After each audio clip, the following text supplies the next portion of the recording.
حدیث قدسی ہے، اے ابن آدم، ایک میری چاہت ہے اور ایک تیری چاہت ہے، ہوگا وہی جو میری چاہت ہے، پس اگر تو نے سپرد کر دیا اس کو جو میری چاہت ہے تو وہ بھی میں تجھے دے دوں گا جو تیری چاہت ہے، اگر تو نے مخالفت کی اس کی جو میری چاہت ہے تو میں دکھا دوں گا تجھ کو اس میں جو تیری چاہت ہے، پھر وہی ہوگا جو میری چاہت ہے۔ رمضان۔ ایک بار موسیٰ علیہ السلام نے اللہ سے پوچھا کہ یا اللہ، جتنا میں آپ کے قریب ہو آپ سے بات کر سکتا ہوں اتنا کوئی اور قریب ہے؟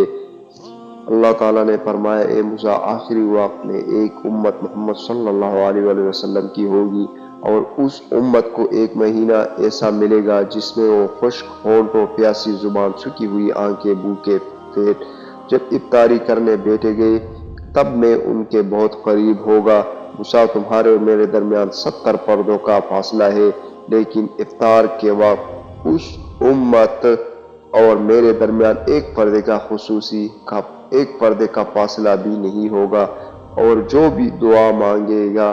اسے قبول کرنا میری ذمہ داری ہوگی۔ سبحان اللہ! اگر میرے بندوں کو معلوم ہوتا کہ رمضان کیا ہے تو سب تمنا کرتے کہ کاش پورا سال رمضان